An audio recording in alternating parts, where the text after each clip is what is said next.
সুপ্রিয় দর্শক, স্বাগত জানাচ্ছি দিগন্ত টেলিভিশনের সাপ্তাহিক নিয়মিত আয়োজন কৃষি অনুষ্ঠান Provita feed and hatchery limited Sufala Bangla অনুষ্ঠানে। দর্শক, শুরুতে দেখে নেব আজকের অনুষ্ঠানের মূল প্রতিবেদনটি।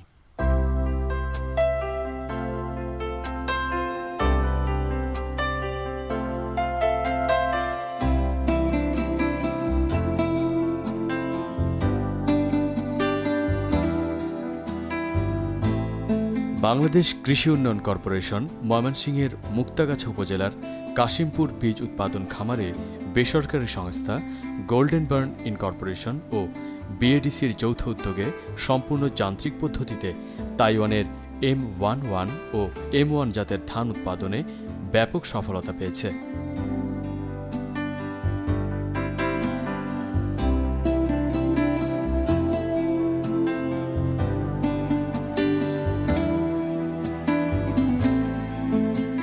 সংশ্লিষ্টদের দাবি, উপমহাদেশ ও দক্ষিণ পূর্ব এশিয়ায় এটাই রেকর্ড পরিমাণ ধান উৎপাদন।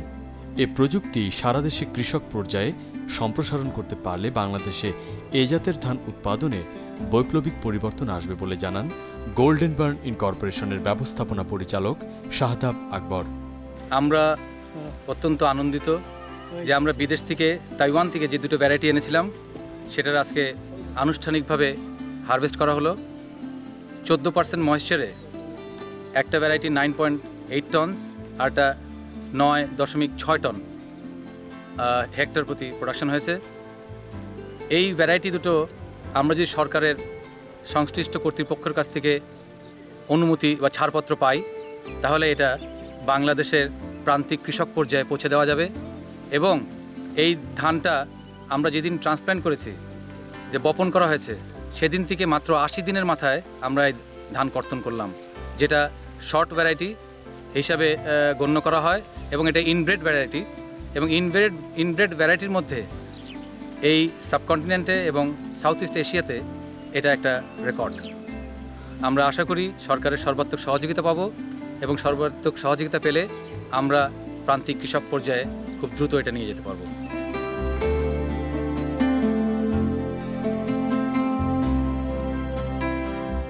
কাশিমপুর বীজ উৎপাদন খামারে গত 20 ফেব্রুয়ারি 2012 তাইওয়ানের M11 এবং M1 জাতের ধান সর্বাধুনিক প্রক্রিয়ায় অটোমেটেড নার্সারিতে উৎপাদিত চারা রাইস ট্রান্সপ্লান্টারের মাধ্যমে রোপণ করা হয়।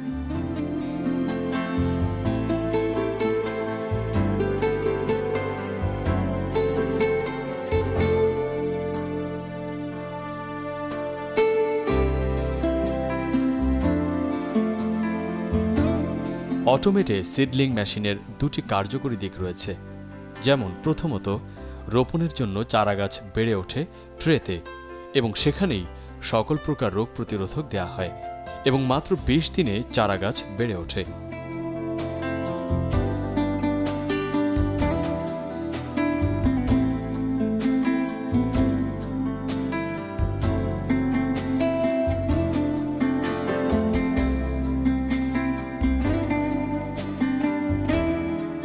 দ্বিতীয়ত, প্রচলিত পদ্ধতি ব্যবহার করা হয় না বলে রোপণজনিত কোনো আঘাত থাকে না।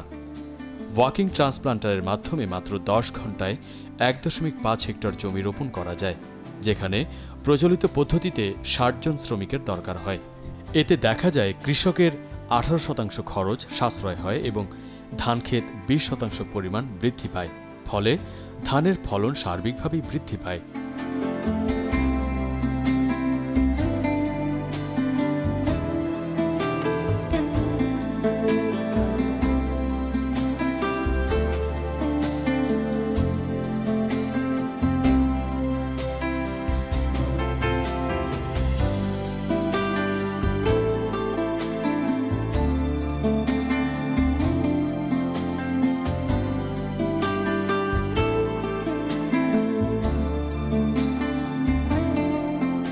রোপণের মাত্র 80 দিন পর অর্থাৎ 13 মে 2012 তারিখে এ মাঠের ধান কাটার পর পরীক্ষা নিরীক্ষা করে দেখা যায় প্রতি হেক্টরে 9.8 টন বোরো ধান উৎপাদন করে রেকর্ড সৃষ্টি করেছে।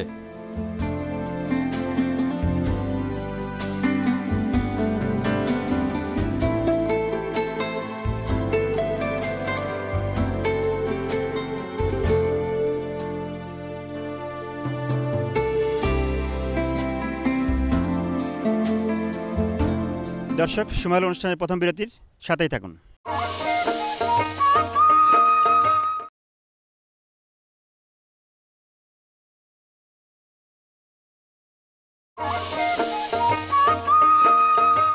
দর্শক, ফিরে এলাম বিজ্ঞান বিরতির পর।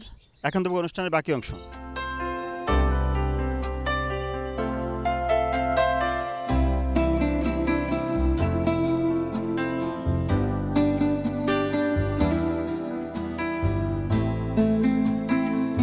স্বল্পমেয়াদী উচ্চ ফলনশীল এই জাত দুটির উৎপাদন খুবই আশাব্যঞ্জক।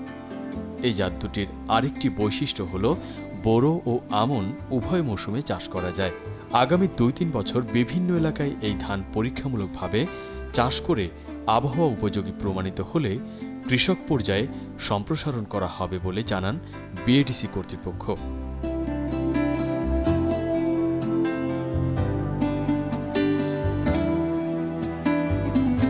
আপনারা আজকে দেখলেন যে এখানে আমাদের এই মুক্তাগাছা বিএডিসি খামারে, যে আমাদের কাশিমপুর খামারে আজকে ক্রপ কাটিং হলো। এটা 2টা তাইওয়ান ভ্যারাইটির ক্রপ কাটিং হলো এবং এটা গোল্ডেন বার্ন নামক একটা তাইওয়ানি একটা কোম্পানির সাথে বিএডিসি যৌথ উদ্যোগে এই আমাদের এই 2টা ভ্যারাইটি আমরা চাষ করেছিলাম এখানে, এবং এটা পরীক্ষামূলক চাষাবাদ করা হয়েছিল।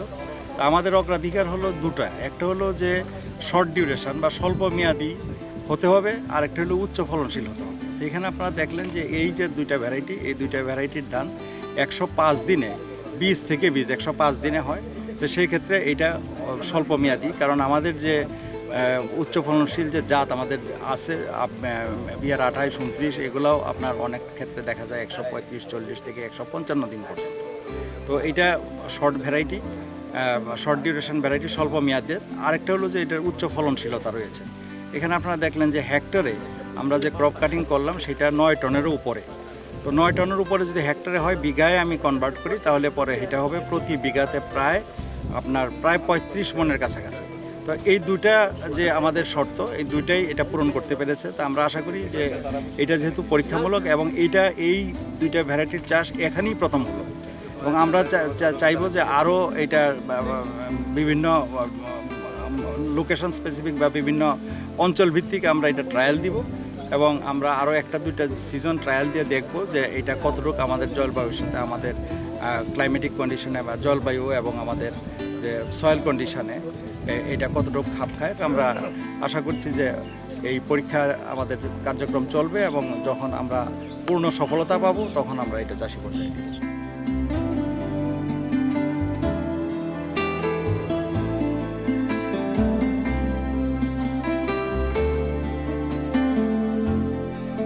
প্রযুক্তিগতভাবে পিছিয়ে থাকা এদেশের কৃষক এই জাতের ধান চারা নিজেরা তৈরি করতে পারবে না। তাদেরকে ধান চারার জন্য নির্ভর করতে হবে অন্যের উপর।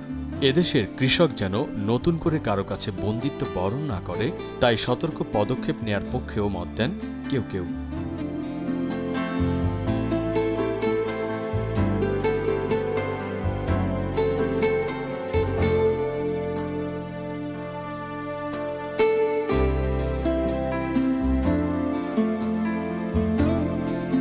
আসলে আমাদের দেশের অধিক জনসংখ্যার যে খাদ্য চাহিদা, এই খাদ্য চাহিদা মিটানোর কোনো বিকল্প নাই।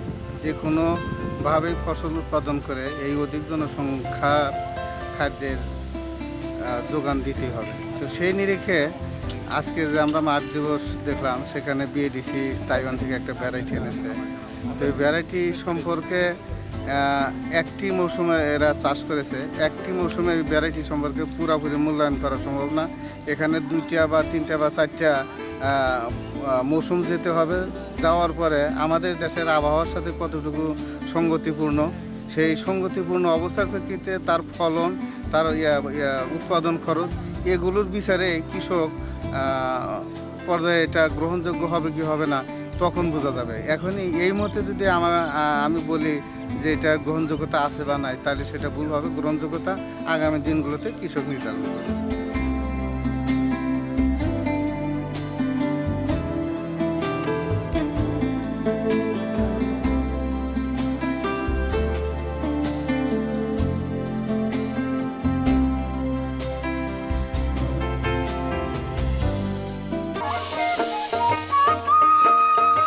দর্শক, এই ছিল আমাদের আজকের আয়োজনে। অনুষ্ঠান সম্পর্কে আপনার কোনো মতামত বা কৃষি বিষয়ে কোনো জিজ্ঞাসা থাকলে আমাদের জানান এই ঠিকানায়। প্রযোজক Provita feed and hatchery limited, Sufala Bangladesh, Diganta television, Alrazi complex, 166 Syed Nazrul Islam সরণি, পুরানা পল্টন, ঢাকা 1000। দর্শক, আজ আর নয়, আগামী সপ্তাহে আবার দেখা হবে একই সময় একই দিনে অন্য কোনো বিষয় নিয়ে অন্য কোনো স্থানে। সে পর্যন্ত ভালো থাকুন, সুস্থ থাকুন, দিগন্তের সাথে থাকুন। আল্লাহ হাফেজ।